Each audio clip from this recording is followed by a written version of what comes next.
upah ketekunan. Tapi sebelum saya masuk ke dalam materi, saya akan mereview ulang konsep kerangka berpikirnya yang harus kita pateni, ya, harus kita benar-benar bentuk supaya nggak keluar dari jalurnya Tuhan. Upah di sini yang dimaksud adalah upah rohani, beda dengan upah duniawi. Nanti kita akan jelaskan di materinya. Oke?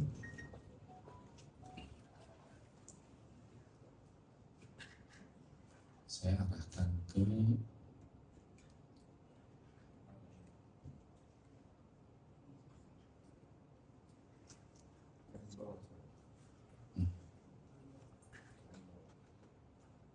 tolong dibantu aja, bisa? Oke.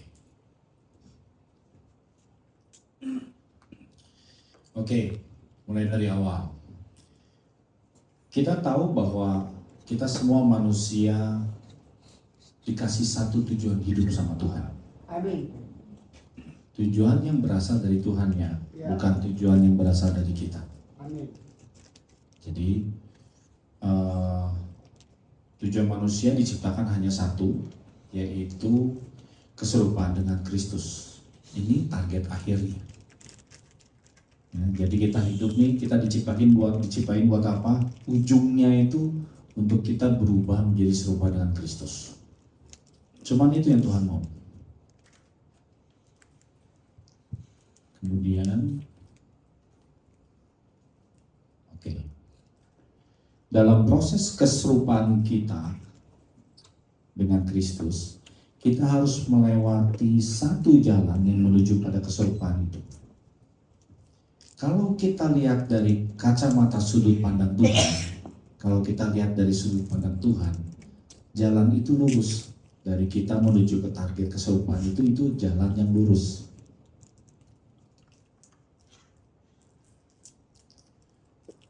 Jalan yang dimaksud ini adalah jalannya Kristus, kebenarannya Kristus, dan hidup dengan caranya Kristus. Ini yang dimaksud jalannya itu. Dan Tuhan telah menetapkan sebuah hukum untuk semua manusia, yaitu hukum tabur tuai. Jadi apapun jalan yang kita pilih, kalau kita ngikutin jalannya Tuhan, yaitu jalan kebenaran, hukum tabur tuainya kita akan menuai kebenaran. Amin. Tapi jangan lupa kita ada pilihan lain. Kita bisa juga ke kanan, bisa juga ke kiri. Kita bisa pilih yang baik, kita bisa juga pilih yang jahat. Ya. Sama, di situ pun ada tabur tuainya. Kita pilih yang jahat, artinya kita ngambil keputusan yang salah, kita pun akan menuai hal yang salah. Dan itu semua ada dalam kedaulatan Tuhan. Dengan tujuan apa? Maksud Tuhan adalah supaya ketika kita menuai hal yang salah, kita jadi tahu apa yang benar. Yang Tuhan mau adalah kita kembali ke jalan yang benar. Jalan yang benarnya setelah kita tahu apa yang benar. Bisa terima? Oke. Hukum tabur tuai ini akan menyadarkan kita apa yang benar, sehingga kita bisa kembali kepada Tuhan, kembali kepada apa yang Tuhan inginkan, yaitu kita menjalani kehidupan yang benar setelah kita menuai apa yang salah.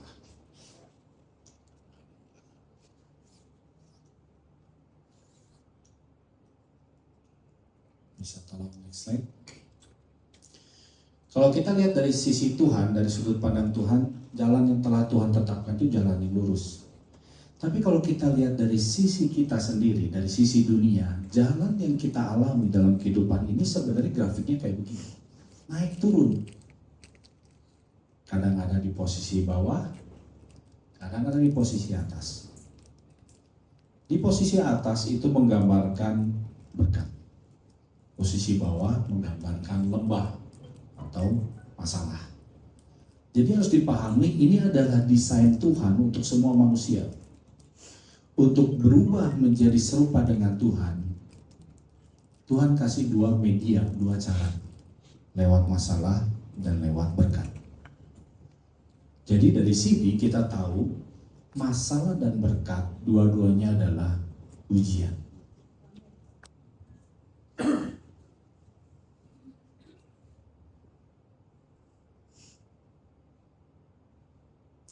Tuhan mau manusia itu berubah dengan free will-nya, kebebasan memilihnya untuk percaya dan untuk berubah.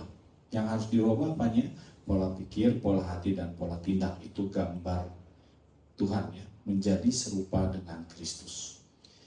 Berkat dan masalah adalah ujian, di mana kelulusan ujian tersebut akan tercapai ketika kita belajar untuk memutuskan dan memilih apa yang benar. Bukan memilih apa yang baik, apalagi apa yang jahat. Jadi ujian ini, baik masalah maupun berkat, itu adalah cara Tuhan untuk memproses manusia berubah naik level menuju keserupaannya. Melalui masalah, kita belajar tentang kedaulatan Tuhan untuk belajar berespon benar. Saya ulangi, melalui masalah yang ini, kita belajar kedaulatan Tuhan untuk bisa berespon benar melewati masalah yang Tuhan izinkan. Dan melalui berkat, kita belajar bagaimana menikmati berkat tersebut dan memuliakan Tuhan untuk berespon benar dalam hal berkat. Oke. Masing-masing ada pembelajarannya. Dan percayalah, makin kenal Tuhan, pembelajarannya akan makin sulit. Tapi begitu kita paham, begitu kita hidupi, kita akan benar-benar sangat diberkati. Amin. Amin. Kita akan dibentuk sama Tuhan menjadi seorang anak yang punya mental yang sangat kuat seperti Kristus, punya iman yang kuat seperti Kristus. Amin. Amin. Sehingga ketika kita berespon benar, maka kita akan hidup mencerminkan Tuhan. Yes. Jadi untuk mencapai target ini, target keserupaan ini terjadi ketika kita hidup mencerminkan Tuhan di segala area. Yeah. Nah, ketika kita hidup mencerminkan Tuhan, di sanalah ada upah yang menanti. Yaitu upahnya apa? Janjinya mahkota kehidupan yang akan Yesus berikan pada akhirnya. Kita buka ayatnya, ada di Yakobus 1 ayat 12.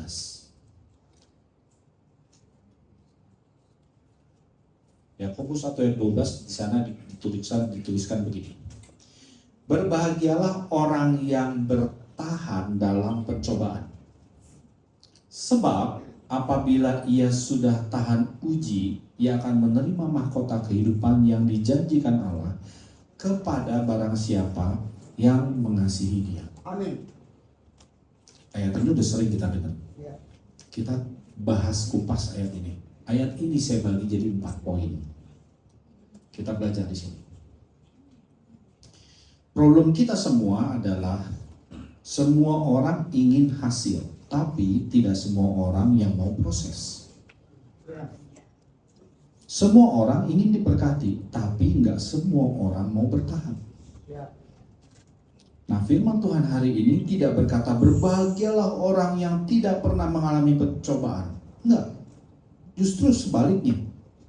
Firman Tuhan hari ini malah berkata berbahagialah orang yang bertahan dalam pencobaan. Amin. Artinya apa di sini? Pencobaan, walaupun kita tahu pencobaan itu dari iblis, bukan tanda bahwa Tuhan itu meninggalkan kita. Sama sekali tidak. Justru seringkali tanda bahwa Tuhan sedang mengerjakan sesuatu yang serius di dalam hidup kita. Seperti kisah Ayub. Tuhan izinkan iblis mencobai Ayub. Tapi di sana ada maksud Tuhan yang serius terhadap Ayub. Padahal Tuhan bilang kan, Ayub ini orang saleh. Tapi ada sesuatu yang lebih dari itu. Tuhan mau murnikan Ayub. Makanya Tuhan izinkan iblis mencobai. Jadi kita tahu bahwa pencobaan ini bukan berarti Tuhan meninggalkan kita. Enggak. Kalau kita dapat masalah, dapat pencobaan, bukan berarti Tuhan meninggalkan kita. Oh tidak, sama sekali. Justru itu tanda bahwa Tuhan itu sedang ada sesuatu yang sangat serius yang mau kita sadari dan kita robah. Amin. Oke. Ketekunan itu selalu terjadi di tengah pencobaan. Firman Tuhan berkata, berbahagialah orang yang bertahan dalam pencobaan. Yang tadi kata bertahan di firman itu dalam bahasa asli Yunaninya itu hipomene, dari asal kata hupomeno, yang mempunyai definisi atau artinya bertahan itu artinya tetap tinggal di belakang. Jadi kalau ada masalah nih ya, tetap kita di belakang, yang artinya Tuhan ada di depan. Yang artinya, yang namanya bertahan, kita nggak mengandalkan kekuatan kita nggak pakai cara kita, tapi harus pakai kekuatannya Tuhan, caranya Tuhan. Amin. Tuhan yang di depan, kita yang di belakang. Ya. Arti lain, selain ia tetap tinggal di belakang, adalah bertahan dan menunjukkan ketahanan. Arti lain adalah menunjukkan ketahanan. Jadi dalam bertahan itu bukan cuma kita diem nahan, tapi menunjukkan ketahanan. Beda ya. Menunjukkan ketahanan itu artinya kita dengan skill kita menunjukkan defenses kita. Kita menunjukkan iman kita untuk menghadapi masalah itu. Beda dengan kita diem menyerah nggak ngapa-ngapain. Beda ya. Tapi kita diajar untuk berserah, bukan? Bertahan di sini artinya kita berserah benar-benar ngandalin Tuhan. Amin. Oke. Arti yang lain adalah menanggung. Bertahan di sini juga artinya belajar menanggung. Menanggung apa? Beban. Tiap ada masalah kita pasti ngerasa terbebani, bukan? Amin. Betul? Amin. Kita harus belajar menanggung beban itu dengan iman percaya bahwa beban yang kita tanggung udah pasti ringan kalau kita berbagi beban itu memasangkuk dengan Tuhan. Setuju ya? Jadi kalau misalnya kita ngerasa beban sekali sampai rasanya stres, artinya ada yang salah dengan cara kita berpikir, cara kita merasa, cara kita mempraktekkan firman Tuhan, ada yang salah di situ. Karena kalau kita di dalam Tuhan, sudah pasti hukumnya, beban itu ringan. Ya. Walaupun masalah yang kita hadapi sangat berat. Ya. Ya. Saya banyak contohnya sebenarnya, tapi nggak cukup kayaknya waktunya. Arti yang lain adalah menghadapi dengan gigih. Bertahan, hipomene, artinya juga menghadapi dengan gigih atau bertekun. Jadi bertahan di situ bukan cuma diem doang, enggak. Bukan diam menyerah, enggak. Tapi menghadapi dengan gigih. Bertekun. Bertekun dalam hal apa? Nanti dibahas. Ketekunan itu tidak lahir di keadaan nyaman, sama sekali enggak. Ketekunan itu sesuatu yang harus kita latih, harus kita biasakan, dan itu dimulai dari hal-hal kecil, masalah-masalah kecil yang Tuhan izinkan tiap hari. Ketekunan itu lahir waktu doa kita belum dijawab. Ketekunan itu lahir waktu usaha kita belum kelihatan hasilnya. Amin. Ketekunan juga lahir itu ketika pelayanan terasa berat. Keadaan keluarga nggak baik-baik saja, atau ekonomi belum berubah, Ya. di sana ketekunan harus dilatih. Jangan heran kalau selalu ada tekanan, ada beban, itu jangan heran. Dibiasakan saja dengan iman, percaya ini segala sesuatu yang Tuhan izinkan terjadi, kedaulatan Tuhan, pasti itu rancangan baik dan rancangan damai sejahtera. Buat saya pasti baik. Di mata Tuhan gak ada rancangan kecelakaan, walaupun yang terjadi sama kita itu kecelakaan. Ya. Tapi di mata Tuhan itu bukan kecelakaan. Ya. Itu hanya sebuah proses aja untuk membentuk kita. Entah bagian mananya nih yang harus kita bentuk. Jangan langsung menyimpulkan bahwa Tuhan tidak peduli. Tuhan gak ada. Itu artinya kita masuk ke dalam perangkap iblis. Itu kebohongan iblis. Contoh baru kemarin ada seorang majelis dari gereja lain, dia juga penatua. Waktu kita sharing, kita tanya apa yang harus didoakan, apa yang mau didoakan. Saya kok ngerasa jauh ya dari Tuhan. Saya bilang langsung itu kebohongan iblis. Jangan mau dibohongin. Jangan sampai iman kita tergantung dari perasaan. Itu salah banget. Salah banget.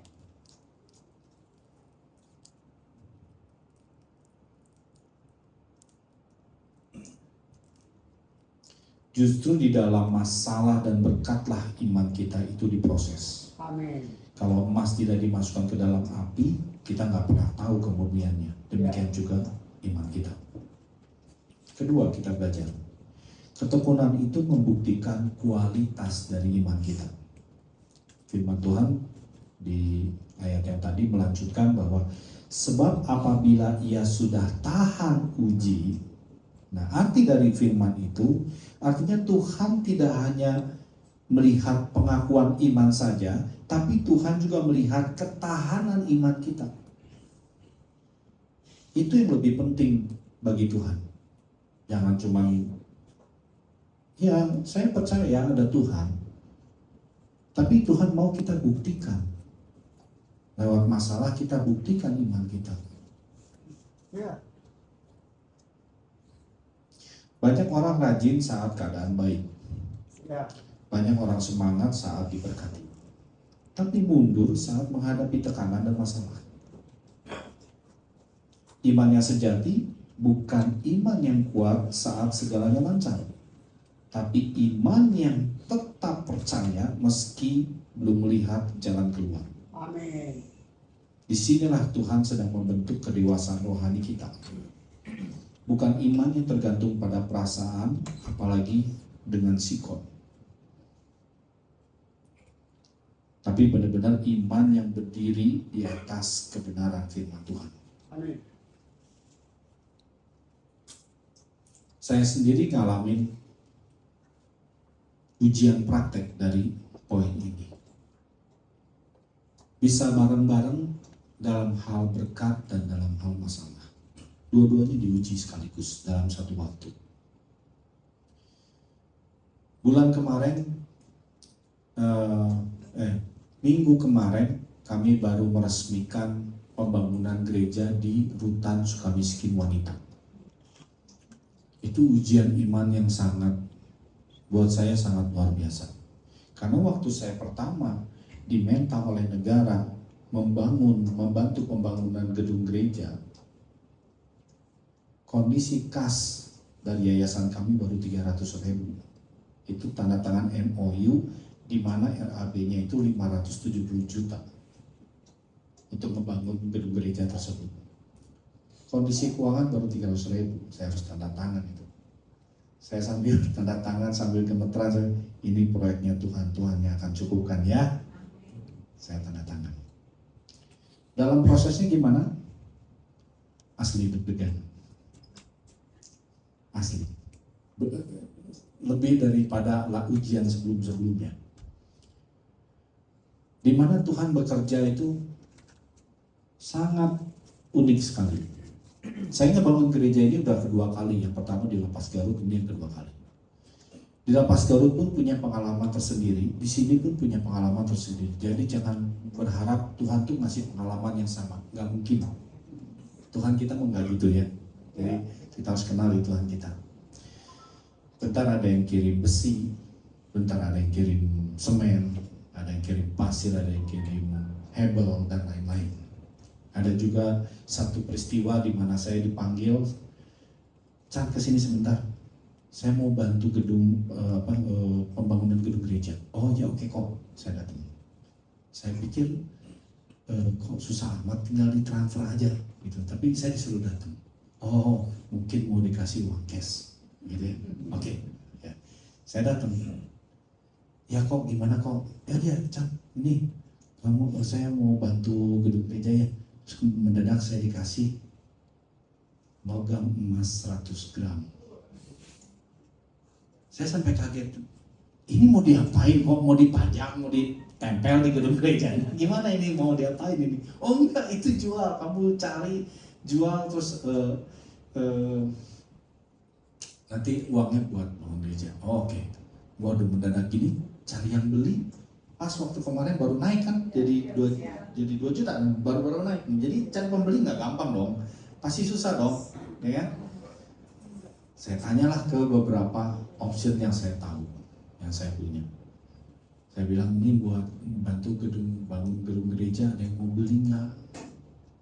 Si A berani segini, si B berani segini, sampai ada satu yang paling tinggi. Oke, saya datang lah ke yang paling tinggi kan. Oke, saya datang. Oh ini kok masnya kok, oh ya. Ini kau bangun gereja di mana? Di Rutan Sukamiskin. Oh. Ya udah kalau gitu saya tambahin 20 juta. Hah? Malah tahu kan cara Tuhan tuh selalu nggak masuk akal. Mujizat demi mujizat terjadi sampai akhirnya 570 juta itu terpenuhi. Tapi apakah Tuhan berhenti di situ? Tidak. Cara Tuhan melatih iman kita nggak pernah berhenti di situ. Mendadak banyak masalah yang terjadi sampai akhirnya dari RAB 570 meledak jadi 750. Dalam 2 minggu harus diresmikan. Itu kejadiannya harusnya akhir Januari. 2 minggu harus cari sisanya kan? Oke. Mau cari kemana lagi? 570 aja saya udah share ke semua orang yang Tuhan perintahkan kan. Tuhan ingetin saya kepada siapa, saya ngomong ke siapa. Tuhan ingetin saya sama siapa, saya share ke siapa. Udah nggak tahu lagi caranya gimana. Mulai dari nol kan, berdoa lagi dong. Nah, tanya Tuhan lagi kan, Tuhan, ini mau cari uang kemana ini? Ratusan juta masih sisanya nih. Oke, diem. Nggak ada petunjuk sama sekali. Sampai ke hari H. Deg-degan nggak? Nih, karena harus bayar ini kan, udah mau diresmikan pula, harus bayar tukang dan lain-lain. Caranya Tuhan unik. Peresmian itu nanti diresmikan oleh Menteri Dirjen Pas. Hari H, di pagi hari mendadak menterinya nggak bisa hadir.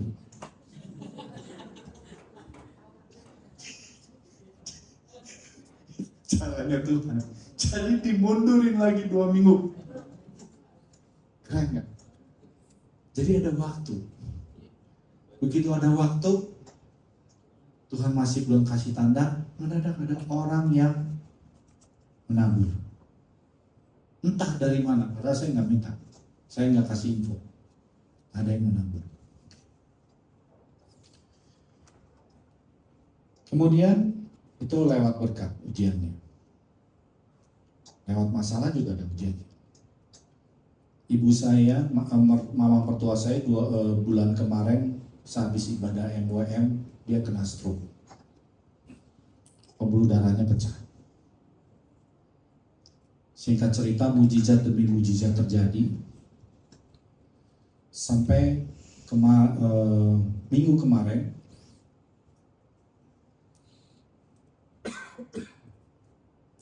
napasnya putus. Jadi mendadak napasnya kencang Habis napasnya kencang terus mendadak tinggal 1-2. Nanti ya, dia napasnya udah tinggal.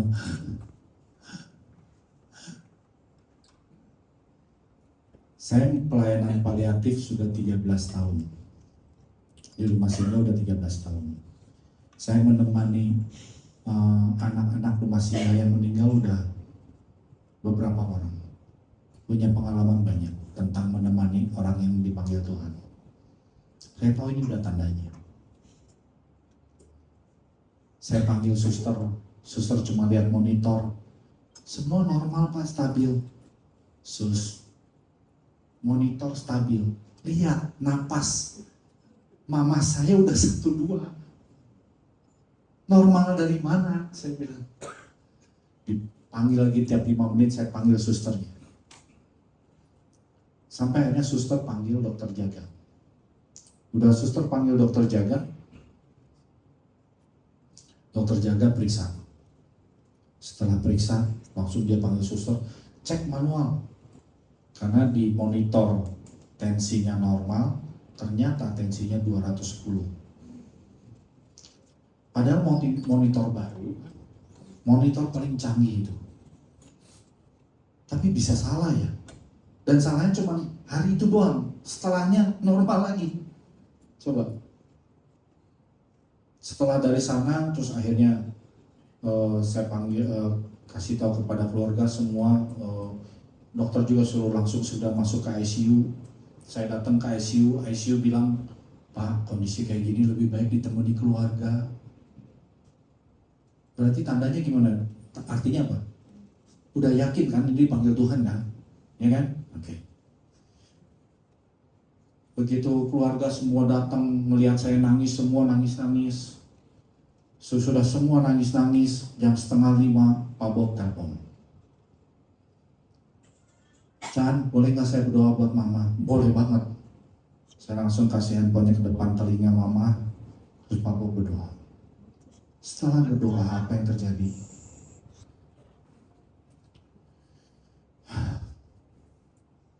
Oh, statusnya jadi stabil. Jadi judulnya apa nih? Si mama ngeprank saya, kita keluarga dan dokter. Yang tadinya sudah divonis ini dipanggil Tuhan, ternyata jadi stabil. Sampai sekarang. Stabil. Luar biasa. Di sanalah iman diuji. Kadang-kadang iman gak bisa tergantung dari pengalaman juga. Ya, benar-benar iman harus percayanya sama firman Tuhan. Firman Tuhan berkata, waktu manusia mah Tuhan yang tentuin. Kami bukan dokter, bukan saya, bukan pengalaman. Amin. Di pengalaman ini juga saya belajar banyak tentang berdoa. Saya banyak salah berdoa. Mama ngalamin 4 kali operasi. Semua datang berdoa, dalam nama Yesus, mama bangun. Terus saya ditegur sama Tuhan. Kamu pikir saya nggak bisa bangunin mama? Buat saya tinggal. Tapi kamu tahu nggak kalau mama saya bangunin, sakitnya kayak apa dia? Kita kejedot, kepala dikejedot aja, sakitnya luar biasa bukan? Ini dibor kiri kanan, dipasang selang. Emang apa rasanya? Kemarin baru lagi operasi dekubitus. Sakitnya, aduh saya nggak kebayang. Sampai akhirnya saya robah. Mam, udah santai dulu. Nanti semua udah pulih, mama baru bangun.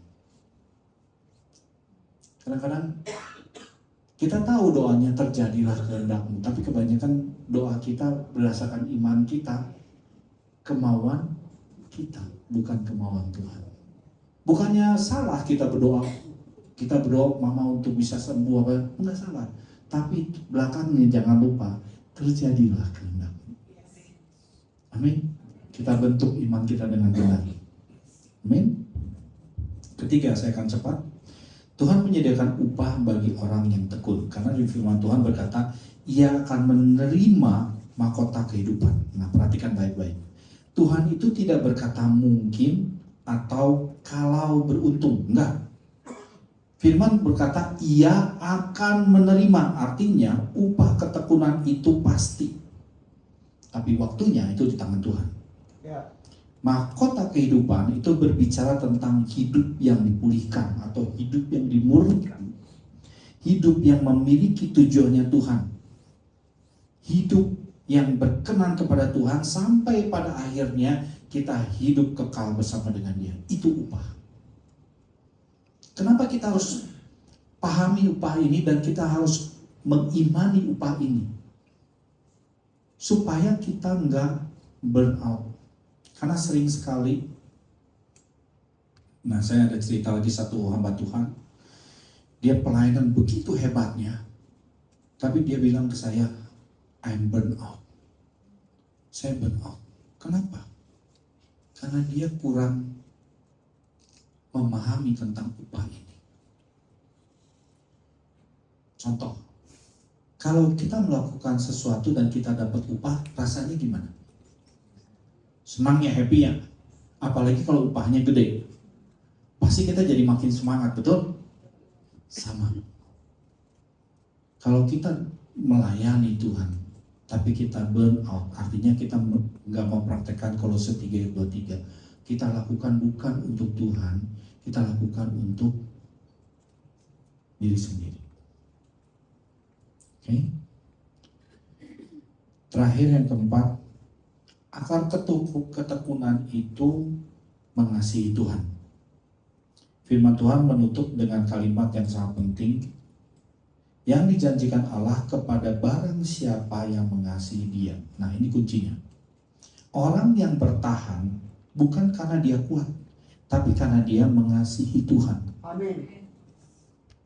Kalau kita hanya mengasihi berkat, kita akan kecewa saat berkat belum datang. Ya. Tapi kalau kita mengasihi Tuhan, kita akan tetap setia walaupun jalan yang kita lewati sempit, berlubang, nanjak, bahkan di lembah kekelaman. Amin. Kasih Tuhan membuat kita berkata, Tuhan, sekalipun aku belum ngerti, aku tetap percaya. Ya. Sekalipun berat, aku gak akan mundur. Amin. Jadi, jangan berhenti di tengah proses, jangan menyerah sebelum Tuhan selesai bekerja.